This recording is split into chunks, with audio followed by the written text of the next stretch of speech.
किन्नर लोक जहां अप्सराओं से भी सुंदर दिव्य प्राणी बसते हैं। क्या आपने कभी एक ऐसे लोक के बारे में सुना है जो न तो पूरी तरह स्वर्ग है और न ही पृथ्वी का हिस्सा? यह है किन्नर लोक, जहां ऐसे दिव्य प्राणी निवास करते हैं जो अप्सराओं से भी अधिक सुंदर और देवताओं से भी अधिक संगीत एवं कला में निपुण होते हैं। पुराणों के अनुसार किन्नर लोक हिमालय के गुप्त क्षेत्रों में स्थित है, जहां न तो मृत्यु का भय है और न ही कोई दुख।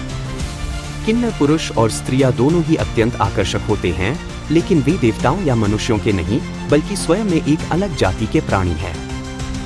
उनकी आयु लंबी होती है और वे अपनी विलक्षण गायन और नृत्य कला के लिए प्रसिद्ध हैं।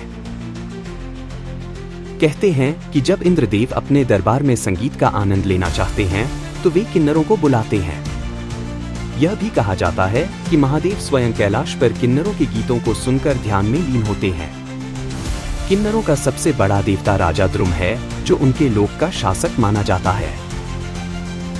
किन्नर लोक का वर्णन कई ऋषियों ने किया है, लेकिन इसे आज तक कोई सामान्य मनुष्य नहीं देख सका।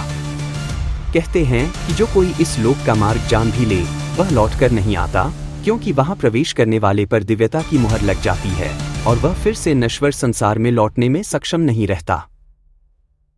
कुछ प्राचीन ग्रंथों में उल्लेख मिलता है कि किन्नर लोक केवल साधारण प्राणियों के लिए अदृश्य होता है, लेकिन जो तपस्वी और योगी अपनी साधना के चरम स्तर पर पहुंच जाते हैं, उन्हें कभी कभी इस दिव्य लोक की झलक मिलती है।